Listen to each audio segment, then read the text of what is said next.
Hello and a very warm welcome viewers. You're watching the brand new edition of India Fights Back with your host Kriti Mishra. A third possible wave in India due to the prevailing COVID-19 variant is unlikely to disproportionately affect children than adults, showed a seroprevalence study conducted among children of 2 to 17 years of age from March 15th to June 10th by World Health Organization and All India Institute of Medical Sciences. Findings of the study show seroprevalence was 55.7% in less than 18 years age group and 63.5% among adults of age 18 years and above. The study was conducted in 5 selected states with a total sample size of 10,000. Data of 4,500 participants from 4 states was taken for midterm analysis, whereas more results are likely to come in the next 2 or 3 months. The findings show that irrespective of the age groups, rural sites had lower seropositivity compared to urban areas. Within the rural sites, children had slightly lower seropositivity compared to adults. And for greater insights on this, I'm joined by eminent guests on the panel. Joining me on the program today, Dr. Shobhna Gupta, CMO, Department of Pediatrics, Safdarjung Hospital, and Dr. Sandeep Mishra, Professor, Department of Cardiology, AIIMS. Welcome to Sunset TV, both of you. And Dr. Gupta, let me begin the program with you. A third possible wave in India is unlikely to disproportionately affect children than adults. Your opening comments, ma'am. Yeah. Thank you, Kriti, for inciting this discussion. As you know, this is a very current topic where everybody is discussed, and the society is really panicked that what about the third wave, and every third phone call the people keep on asking us. So regarding this, actually this exemption of the third wave came because, as you know, we are seeing the trend of the last year that the first wave affected mainly the population above 45 plus with comorbidities, and mainly the adult population more than 60 years. But in this wave, it was seen that as the vaccination drive continued for 45 plus, so the severity of the disease increased in the middle age. So in this wave, 30 to 45 years were the worst affected, and the severity of the disease was also much more. And the possible explanation for that was that the older population, which was vaccinated, that left with a minor disease or a milder disease, and the virus affected the middle population with a severe disease. So expecting the same trend in the third wave, that assumption was that since now vaccination is open for 18 plus, so probably the children who are less affected, who are more in the, more confined to the homes, as the schools and the colleges are closed and their activities restricted. So they might be affected more this with the third wave if it comes, and the severity of the disease might vary, will be more severe as seen in the second wave. So these are basically our assumptions, seeing the trends with the waves. But having said that, if you see in other countries also where the virus is affected with these waves, so it's seen that worldwide, 80% of the children have they are asymptomatic, and 15 to 20% children have a symptomatic infection, and out of those, only 1 to 2% actually require ICU care. So seeing with that trend, and this trend is being seen worldwide, so it is not different in India also, that though the number of children affected with COVID are more, but the severity of the disease is less in children, and there are the known factors which we have discussed many times because of their innate immunity response, less number of ACE receptors, and being confined to the homes, vaccinated with keep on infected with multiple viral diseases. So it's been seen. Now, with that, as you mentioned about the study, yes. So here they have actually seen the seroprevalence in the similar children, and they saw that the number of children affected, the antibody seen in the number of children with less than 18 years was almost similar. Statistically, there was not much difference when it was seen in more than 18 years. So it is say that that assumption might not come true, and there is no reason to believe that the third wave should affect children more than the adults, or should be more severely affected, because even in the second wave, the children were positive, they were affected, and but the absolute number will increase if the percentage increases of the disease per se, right? But the children were affected even in the second wave as seen in the seroprevalence, though they were asymptomatic or they were with mild symptoms. So we believe, and the study also, accentuates that. So we hope so for that. All right, so as you said that there's no data right now or no study to prove that the third wave, the possible third wave, will impact children more severely. But Dr. Mishra, what are the key takeaways for you from the seroprevalence study conducted by WHO and AIMSA? I think the key takeaways are, number one, that there is no difference between the seroprevalence in adults versus the children. So children are less than 18 years of age. So which means that, we have talked of certain factors why we thought that children will not be infected as much as adults. Because number one was that they had no schools. So most of them were staying at home, and they did not need to go out to work like adults. And number two was also that adults have got vaccinated as well. Some of them at least have got vaccinated. So we were thinking that maybe children would be, having less antibodies as compared to adults. But the study clearly shows that there is no difference. And I think there are certain strengths about this study. So, for example, one of the groups has been urban Delhi. And in urban Delhi, if you look, the seroprevalence has been 75% in adults versus 74% in children, which means that nearly 3/4 of the population in this area has already been, subjected to this kind of, has been exposed to the infection, which means that we are actually nearing herd immunity in this population. So once you achieve herd immunity by whatever means, there is very risk of a further, flow of epidemic. So that is number one. Second, very strong point about the study is that they have taken several rural areas actually. Yes. As a matter of fact, in Bhubaneswar and in Agartala and Gorakhpur, and even they have taken rural areas of Faridabad. The thinking was that urban people have been exposed to the COVID infection, but rural people, because of being far spread out, may probably have not been affected. But this study has taken a good number of rural patients, and even there, the seroprevalence is very high, which shows that, and the third important point about this study is that most of these sites have taken seroprevalence before the second wave struck. And so the results after second wave are likely to show even greater seroprevalence, and therefore maybe we are very close to herd immunity as of now, even in rural areas, which means that it is very unlikely that third wave might be of any importance. And as you know, we were also discussing, I think it has a lot of significance and lot of impact on what will be the policy later on. So you know that children have not been going to school for now nearly 2 years now, at least 1.5 years. Yeah. And a lot of exams have not been held. For example, board exams, both 12th and 10th were cancelled. And now several competitive exams also are on the verge of being held. So I think this study that has come out from AIMS and WHO is a very good news for these groups of population, because it shows you that we are very near to the herd immunity. And therefore, what it shows us is that it is very unlikely that there would be a very significant third wave. And we should not expect any difference between the children and adults, so far as, if at all third waves happens.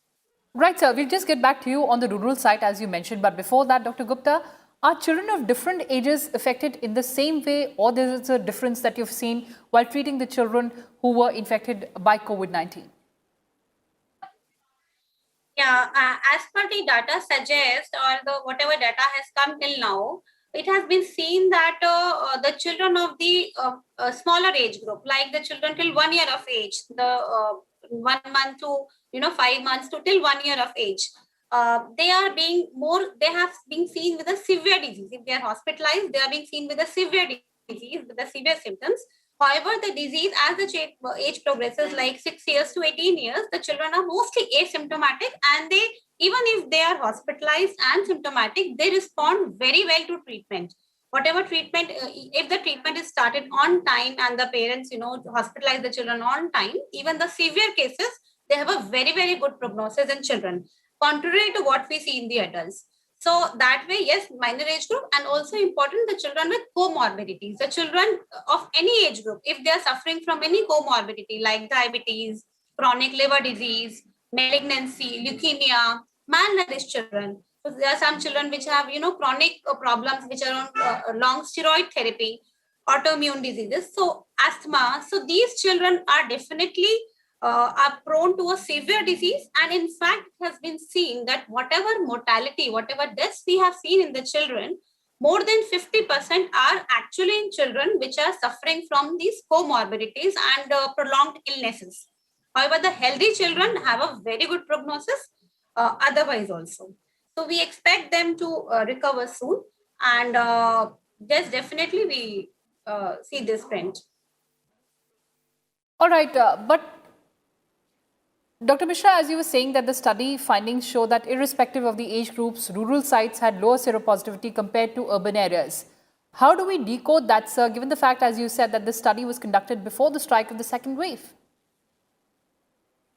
So, this difference between rural and urban, what we see is but expected, because urban populations, you see a more high population density, and therefore more chance for the people to get infected. Whereas the rural, as we know, are more spread out and therefore less likely to get infected. And this point gets reinforced actually if you look at these 4 sites, and among them, if you look at the Agartala site, which is in Tripura, which is the rural Agartala, which meant that a lot of basically tribals were included. And in those tribal areas which have not come in contact at all with the the regular population, have been spared from having this infection. So especially those far-flung areas where people have not come in contact with the regular people, the seroprevalence is low.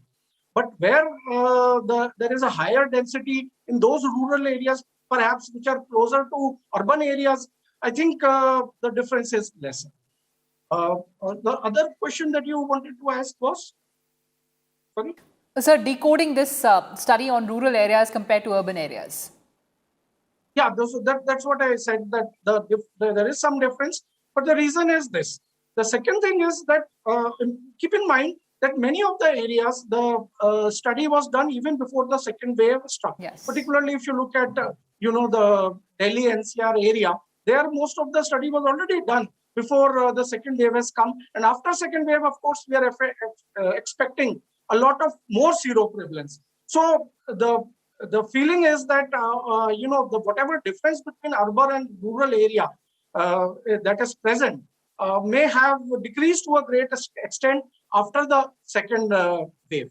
Also, remember in Gorakhpur area, if you look at it, that is the rural Gorakhpur area, the seroprevalence reaches even 88% in children and 90% in adults. So already in rural Gorakhpur areas, the prevalence is 88% and 90%.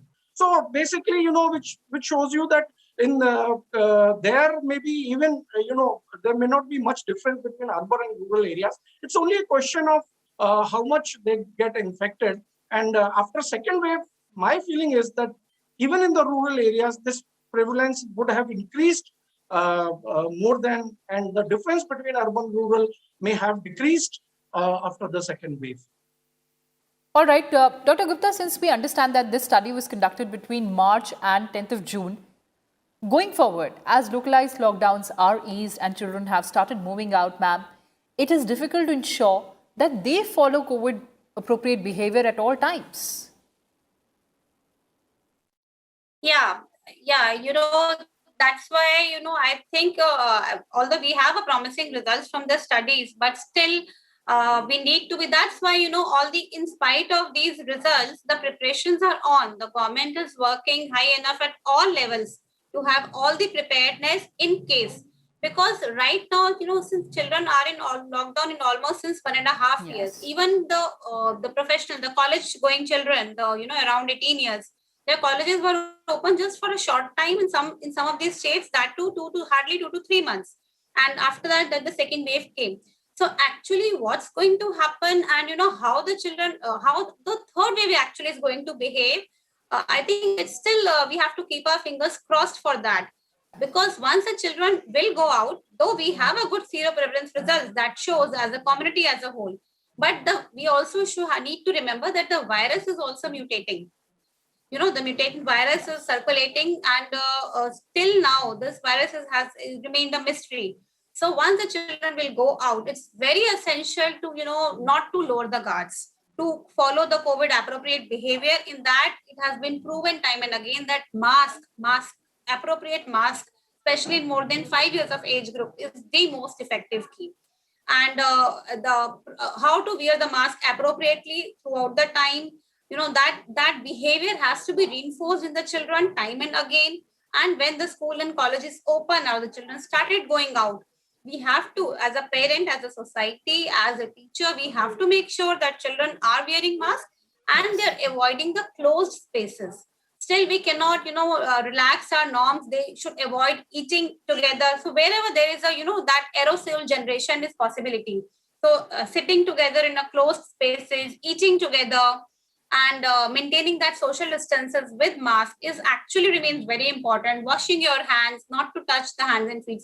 So the importance of the COVID appropriate behavior is not to be taken lightly at any level, because still we are very new to the disease. The virus is mutating, and we should have to follow till we have the vaccine for the children, so that we can be assured of the things, that the disease does not follow the trend, because there are a lot of mathematical models are being followed, and government is actually working to increase the beds, to have the appropriate medication, so those oxygen, so those efforts are being made at every level at this point of time. They are working really hard, but simultaneously we have to follow the rules and the regulations. And about the colleges and the schools also, I think till the vaccine is available, or till at least the staff in the colleges and the school is vaccinated fully, at least the staff who is teachers, the other the other school staff which are vaccinated fully, till that time I really feel that we should withhold opening of the schools. And likewise, the last year, even if the schools open, they should have to be in the graded manner, like first for the older children, and then gradually for the smaller children, seeing the trend that how does it behave. So all right, it fingers has to have be in the really graded crossed. manner. Yes, ma'am. As you said, Yeah. it has to be in the graded manner, and we have to follow COVID appropriate behavior. But ma'am, you also talked about vaccine. Dr. Mishra, we understand that trials are on for vaccine for children. How soon do you think India will be able to vaccinate its children? Of course, as you know, our government is working very hard to vaccinate each and every person, as a matter of fact. And we have already seen the stages through which the vaccination happened. Initially, it was health workers, and then it was first-line workers, and then those with ages more than 65 years with comorbidity, and so on. We are moving. So I think, the issue is that how much vaccine we can prepare, and then the second bottleneck could be how much can be administered.